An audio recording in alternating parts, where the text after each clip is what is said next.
Jumpa lagi bersama saya Fiorena Jiratno. Salam sehat dan juga salam bahagia untuk kita semua. Tentu dalam program Highlight Koran Tribun Timur edisi Jumat 24 Oktober 2025, kami akan senantiasa menyajikan informasi terupdate yang telah dimuat pada edisi cetak kita setiap harinya.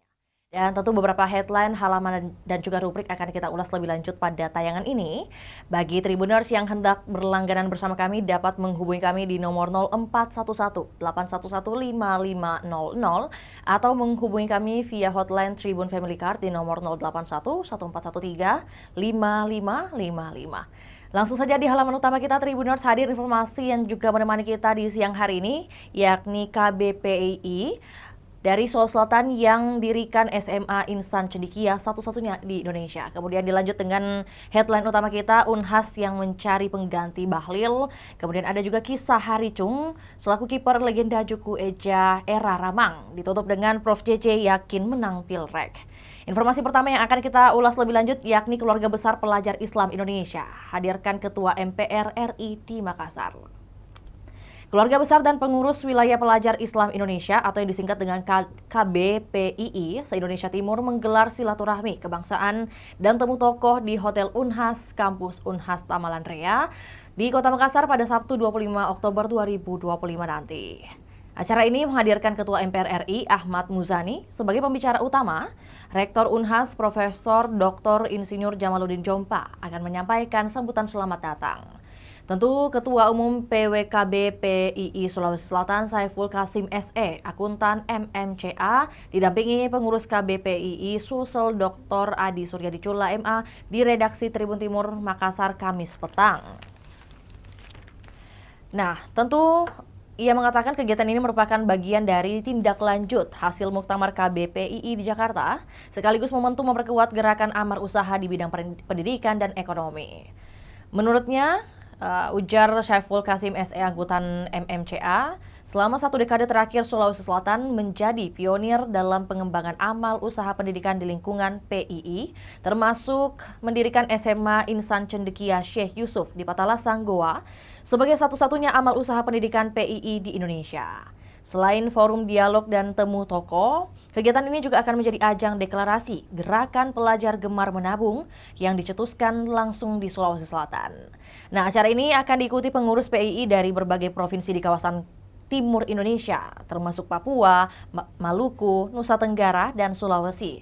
Hadir pula Ketua Umum KBPII Nasrullah bersama sejumlah tokoh alumni nasional. Maka dari itu, Saiful Kasim juga menambahkan pihaknya menargetkan sekitar 300 peserta dari unsur pelajar SMA, mahasiswa, dan pimpinan organisasi masyarakat. Namun hingga Kamis malam, pendaftar telah mencapai lebih dari 400 orang. Di samping sisi lain, ada Adi Suryadi Cula yang juga mengatakan bahwa KBPII menghimpun ex-aktivis dari pelajar Islam Indonesia atau PII. Ormas ini getol memperjuangkan perubahan di tanah air di era 1966 yang melahirkan Orde Baru. Di Sulsel sendiri, aktivis PII seperti almarhum Subair Bakri, almarhum Mansur Sema, almarhum Aswar Hasan, almarhum Dr. Haji Muhammad Darwis, kemudian Profesor Dr. Ali Mukhtar Ngabalin.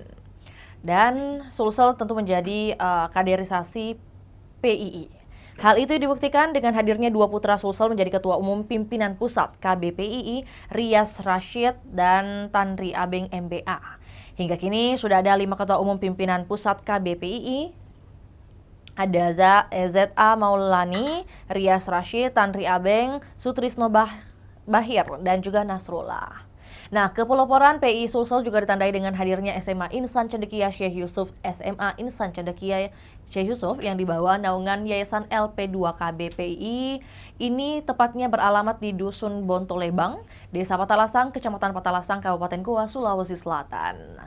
Sebagai informasi juga perlu diketahui oleh Tribuners bahwa didirikan pada 18 Februari 2014 dengan nomor 19 dan SK operasional terbaru pada tanggal 4 Oktober 2023.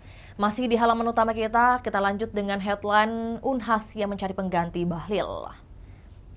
Universitas Hasanuddin tengah mencari pengganti Menteri Energi dan Sumber Daya Mineral atau ESDM Bahlil Lahadalia yang dicopot dari anggota Majelis Wali Amanat Unhas. Rektor Unhas Profesor Jamaluddin Jompa menegaskan Pencopotan Bahlil bukan karena pemilihan rektor, tapi karena Ketua Umum Partai Golkar. Lebih lanjut, Prof. Joje mengatakan, Prof. Joje ini merupakan sapaan akrab dari seorang Profesor Jamaluddin Chompah. Ia menyatakan bahwa pencopotan Bahlil biasa dan sesuai aturan. Dalam Statuta Unhas atau Peraturan Pemerintah Nomor 53 Tahun 2015 Pasal 19 huruf E, disebutkan anggota MWA dari unsur masyarakat tidak boleh berafiliasi dengan partai politik. Maka dari itu, Prof. Joje juga menegaskan bahwa alasan pencopotan Bahlil murni karena statusnya sebagai Ketua Umum Partai Politik. Ketua MWA Unhas Profesor Andi Alimuddin Unde dikonfirmasi Tribun Timur belum memberi jawaban siapa yang akan menggantikan posisi Bahlil dari unsur masyarakat. Bahlil ditunjuk sebagai anggota MWA Unhas melalui SK Menteri Pendidikan, Kebudayaan, Riset, dan Teknologi nomor 15036-M-06-2023 tertanggal 1 Maret 2023. Nah, saat itu Bahlil menjabat sebagai Menteri Investasi, Kepala Badan Koordinasi Penanaman Modal atau BKPM. Lebih lanjut bahwa MWA atau Majelis Wali Amanat Unhas telah memasuki era baru kepengurusan yang merupakan periode ketiga sejak kampus ini berstatus perguruan tinggi negeri Badan Hukum PTNBH pada tahun 2017. Kepengurusan MWA Unhas periode 2023-2027 ditetapkan melalui Surat Keputusan Menteri Pendidikan, Kebudayaan, Riset, dan Teknologi. Sekali lagi, dengan nomor 15036-M-06-2023 tanggal 1 Maret 2023. Untuk anggotanya sendiri ada berjumlah 19 orang, terdiri dari 6 anggota ex officio, 3 wakil masyarakat, 8 dari unsur dosen, dan 2 dari unsur tenaga kependidikan. Perlu diketahui juga bahwa struktur pimpinan dan anggota MWA Unhas periode 2023-2027 disusun melalui musyawarah mufakat dengan susunan sebagai berikut. Diketuai oleh Profesor Dr. Andi Alimuddin Unde MSc, kemudian Wakil Ketua Bidang Kebijakan Umum, Pengembangan dan Kemitraan ada Profesor Dr. Insinyur Muhammad Arsyad Taha MT. Ada juga beberapa nama yang kemudian hadir, Wakil Ketua Bidang Perencanaan, Evaluasi, dan Pengawasan, Sekretaris Eksekutif, Ketua Komite Audit, Ketua Komisi 1, Ketua Komisi 2, dan kemudian ada anggota MWA Unhas. Tentu ada beberapa nama juga yang kemudian di dalamnya ada juga nama Bahlil Lahadalia SE yang akhirnya juga dicopot. Nah, rapat perdana MWA digelar pada Senin 20 Maret 2023 bertempat di kantor Kementerian Investasi, Badan Koordinasi Penanaman Modal, Ruang Pontianak, lantai 3 Gedung C, Jalan Gatot Subroto, nomor 44, Jakarta Selatan. Rapat tersebut difasilitasi oleh Menteri Investasi Kepala BKPM, Bahlil Lahadalia, yang saat itu juga menjabat sebagai salah satu anggota MWA dari unsur tokoh masyarakat. Agenda rapat perdana membahas pemilihan pimpinan MWA Unhas untuk periode tersebut meliputi posisi Ketua, Wakil Ketua 1 dan 2, Sekretaris Eksekutif, serta Ketua Komite Audit. Maka dari itu juga ditutup atau juga disampaikan oleh Prof. Joje sekali lagi yang ia katakan bahwa tidak ada kaitannya juga dengan hal-hal di luar dari sesuai peraturan karena dicopot dengan alasan ia atau Bahlil Lahadalia ini merupakan seorang ketua umum partai dari Partai Golkar. Dapat Anda saksikan bagaimana kemudian struktur organisasi MWA Unhas di halaman perdana kita.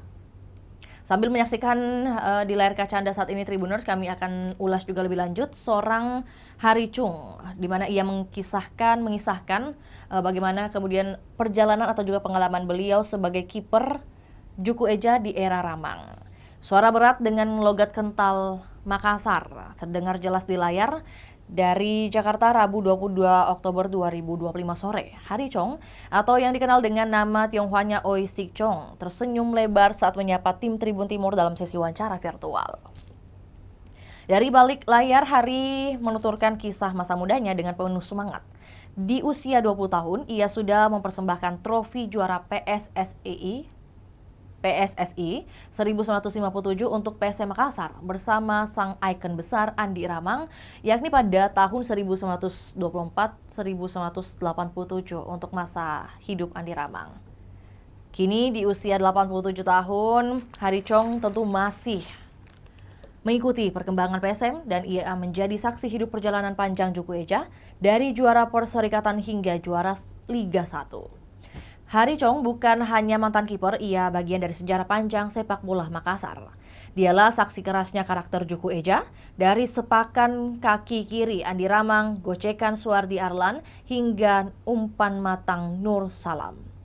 Tentu jurnalis olahraga Tribun Timur Alfian Taufik memandu obrolan bersama dua orang sosok yang tak kalah legendaris. Ada Yosef Wijaya, bek tangguh PSM saat menjuarai Perserikatan musim tahun 1991-92, dan Edward Chong, pelatih timnas U23 sekaligus merupakan putra Hari yang mantan pelatih Arseto. Nah, maka dari itu lebih lengkapnya Tribuners bisa langsung saksikan pada kanal YouTube Tribun Timur dengan tajuk Saksi Kata Jasa Besar Etnis Tionghoa untuk PSM Makassar episode pertama. Ditutup dengan informasi dari Prof JJ yang yakin untuk memenangkan pemilihan rektor, di mana Rektor Universitas Hasanuddin, Profesor Jamaluddin Jompa, memastikan maju pada pemilihan Rektor Unhas periode 2026-2030. Prof JJ optimistis terpilih lagi dan ia akan bersaing memperebutkan suara Majelis Wali Amanat bersama 5 calon lainnya. Mereka ada Profesor Dr. Budu, PhD, SPMK, Med Edi, dan kemudian ada Dr. Marhaen Harjo, M Biomed, PhD. Kemudian ada Profesor Dr. Sukardi Weda SS, M.Hum, MPD, MSI, MM, MSOSI, MA. Kemudian ada juga Dr. Insinyur Sulfajri Basri Hasanuddin, MN, dan Profesor Insinyur Muhammad Iqbal Jawad, MSc, PhD. Nah, mantan dekan Sekolah Pascasarjana Unhas ini tidak perlu memaparkan alasan optimisme tersebut. Di mana dia katakan sendiri bahwa saat ini, Universitas Hasanuddin terus berinovasi. Di bawah kepemimpinan Rektor Profesor Jamaluddin Jompa, kampus merah ini kini resmi memiliki bank sendiri. Prof JJ mengungkap, Bank Unhas telah lolos fit and proper test dari Otoritas Jasa Keuangan. Dan langkah ini menjadi wujud nyata upaya Unhas membangun kemandirian fiskal. Gagasan pendirian Bank Unhas sudah dirancang sejak 2024, tentu melalui proses panjang, Unhas akhirnya mengakuisisi BPR Harapan Sejahtera Malili yang sebelumnya berkantor pusat di Luwu Timur. Dari akuisisi inilah lahir Bank Perkreditan Rakyat BPR Unhas, namun tujuan pendirian bank ini bukan hanya soal bisnis. Nah, sampai sana saja Tribuners. Untuk lebih lengkapnya Tribuners bisa langsung saksikan di kanal YouTube Tribun Timur juga, dan kami tampilkan saat ini di layar kaca Anda. Anda bisa saksikan terlebih dahulu bagaimana kemudian prosesi ketika Prof JJ melakukan pendaftaran selaku calon rektor untuk periode 2026-2030.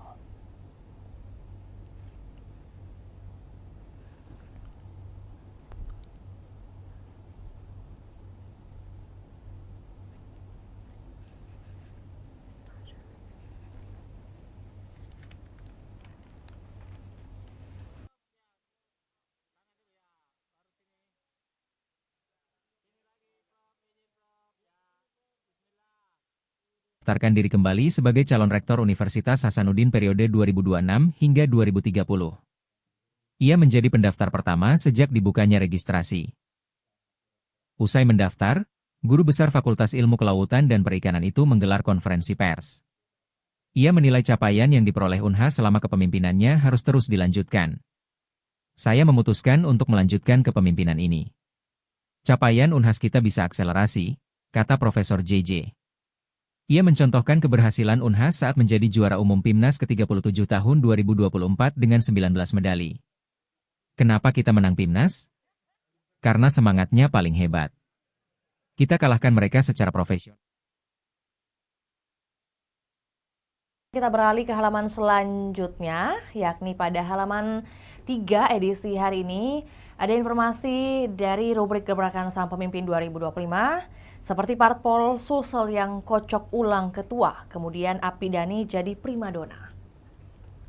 Informasi pertama yang juga kemudian menarik untuk kita ulas lebih lanjut karena dilengkapi dengan infografis, yakni soal ketua partai parlemen DPRD di Sulawesi Selatan, di mana peta politik Sulawesi Selatan mulai bergeser. Partai politik mereposisi kepemimpinan di tingkat provinsi bagian dari konsolidasi pasca pemilu 2024 dan persiapan pemilu di tahun 2029.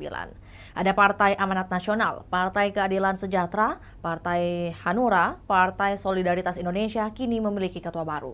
Sementara itu, Partai Nasdem Gerindra masih mempertahankan kepemimpinan lama di bawah Komando Rusdi Mase dan Andi Iwan Darmawan Aras. Nah, dalam sejarahnya, dua partai ini belum pernah bermusyawarah atau musda karena penunjukan ketua DPW dan DPD oleh ketua umum.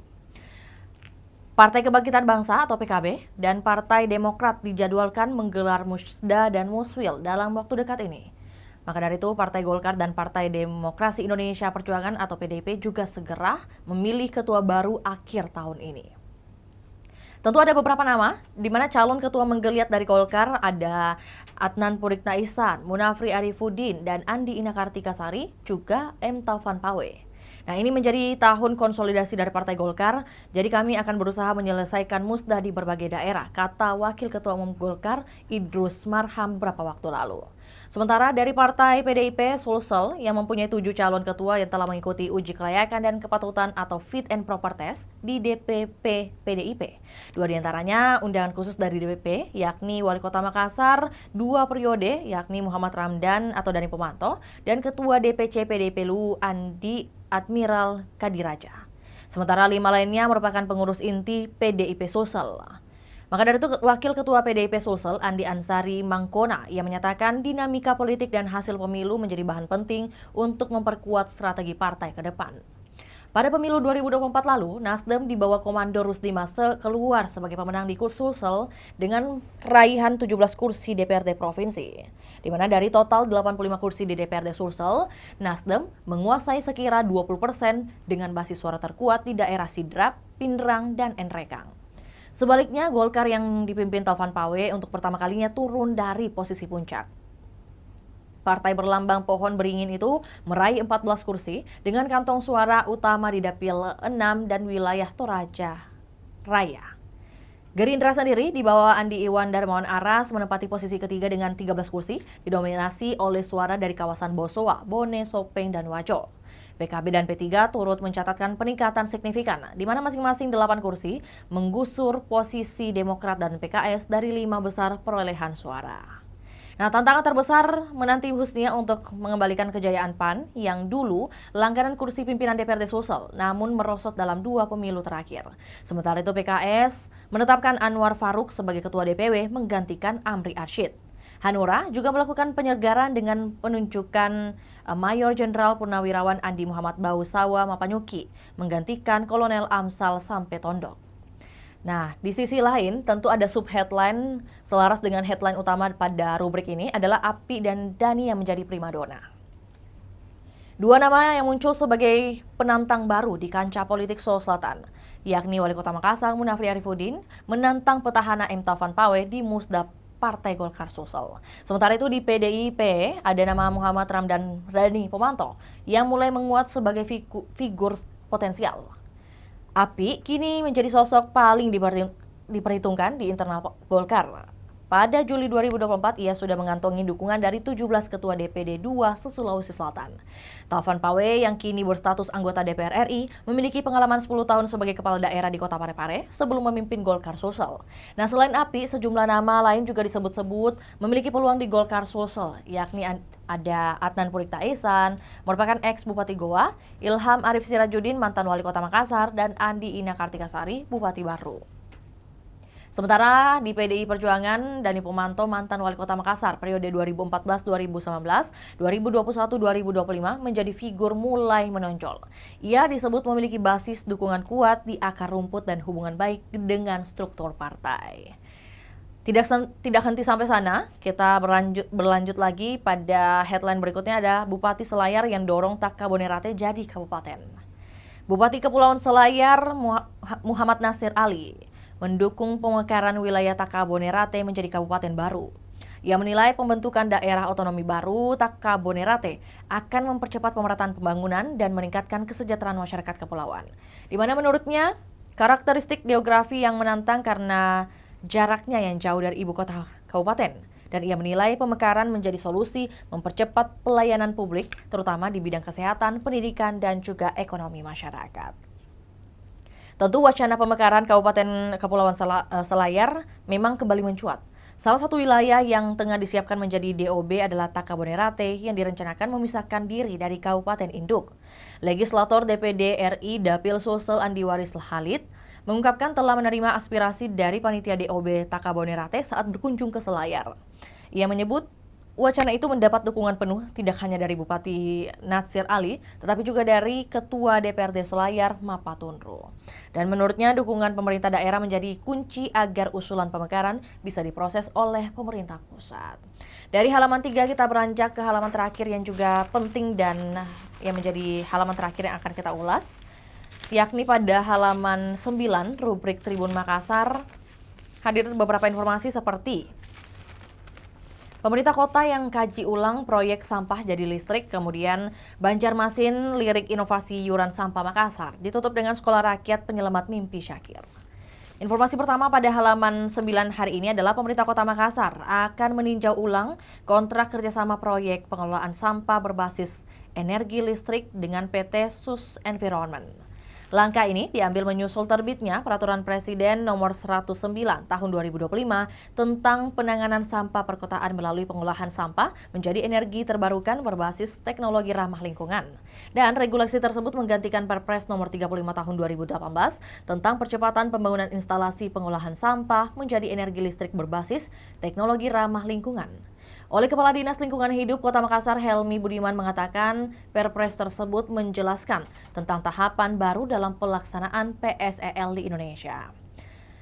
Pemerintah kota akan mengaktifkan lagi tim khusus PSEL dan tim akan berkoordinasi dengan pemerintah, baik dengan Kementerian Koordinator Pangan dan Antara hingga Kementerian Lingkungan Hidup terkait teknis dari Perpres tersebut. Maka dari itu Helmi menjelaskan bahwa salah satu poin penting dalam Perpres baru adalah mekanisme pembiayaan proyek itu akan diperjelas saat berkoordinasi dengan pemerintah pusat. Di samping itu, program unggulan pemerintah Kota Makassar menarik perhatian nasional, di mana inovasi iuran sampah berdasarkan daya listrik rumah tangga dianggap terobosan tepat melindungi kelompok masyarakat berpenghasilan rendah. Tentu sekaligus memperkuat tata kelola persampahan berkeadilan sosial, di mana keberhasilan kebijakan digagas pasangan mulia makin mendapat pengakuan. Pemerintah Kota Banjarmasin tertarik mengadopsi kebijakan tersebut. Bahkan, mereka kunjungan kerja ke Makassar untuk berdiskusi dan mempelajari mekanisme teknis pelaksanaan program tersebut secara mendalam. Nah, rombongan pemerintah Kota Banjarmasin dipimpin oleh Wakil Wali Kota Haja Ananda yang tiba di Balai Kota Makassar pada Kamis kemarin.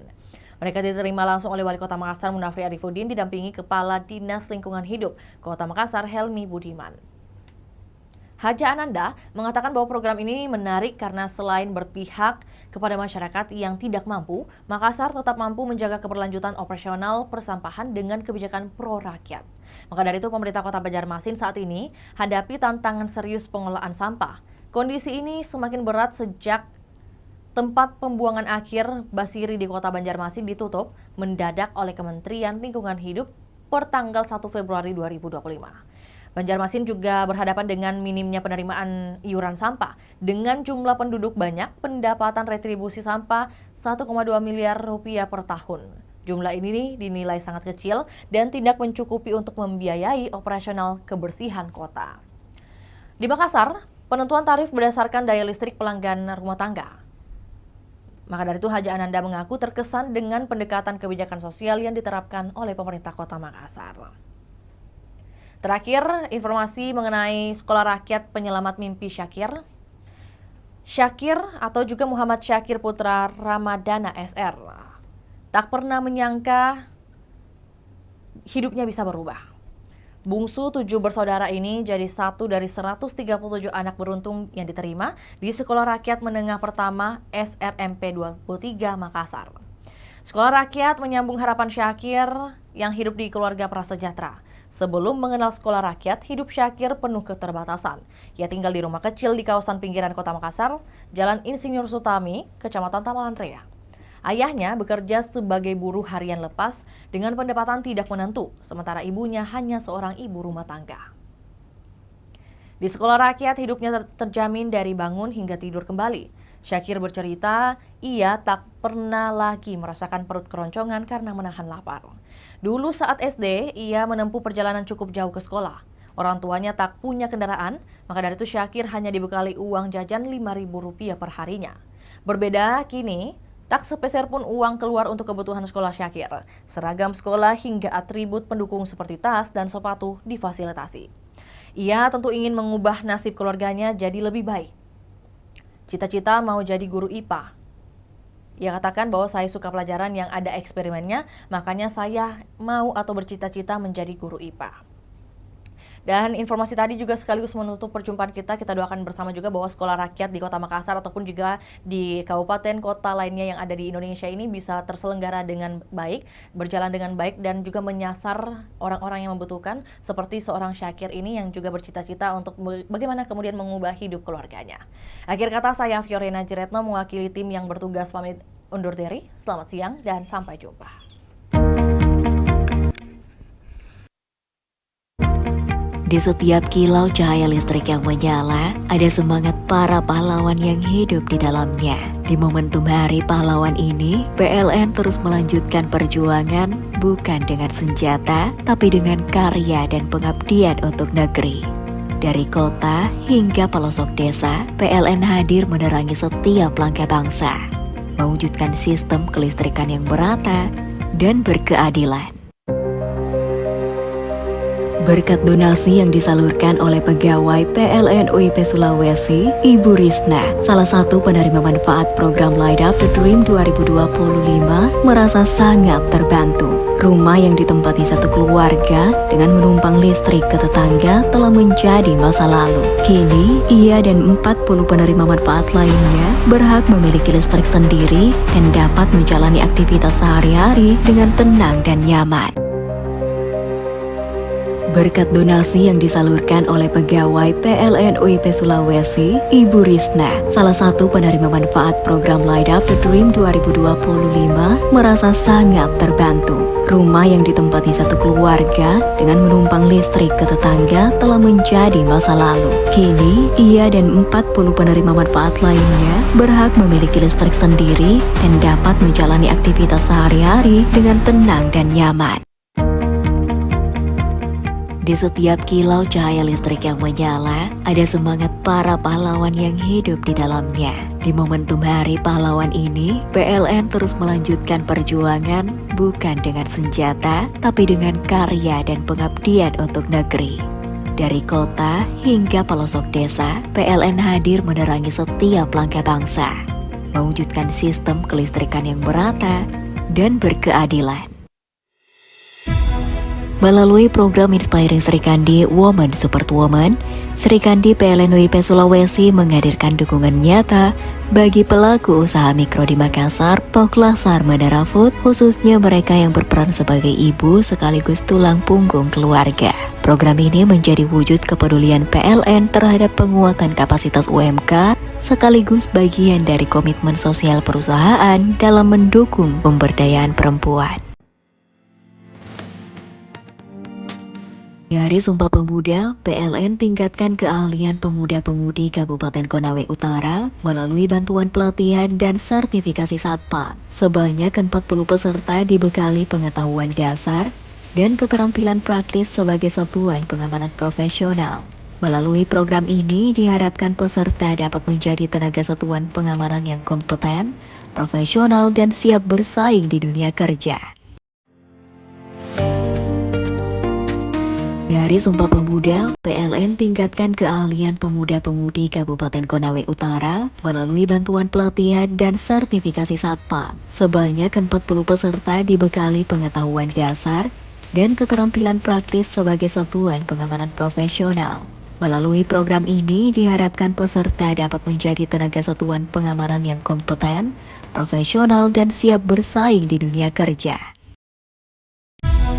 Melalui program Inspiring Sri Kandi Women Support Women, Sri Kandi PLN UIP Sulawesi menghadirkan dukungan nyata bagi pelaku usaha mikro di Makassar, Poklasar, Madara Food, khususnya mereka yang berperan sebagai ibu sekaligus tulang punggung keluarga. Program ini menjadi wujud kepedulian PLN terhadap penguatan kapasitas UMK sekaligus bagian dari komitmen sosial perusahaan dalam mendukung pemberdayaan perempuan.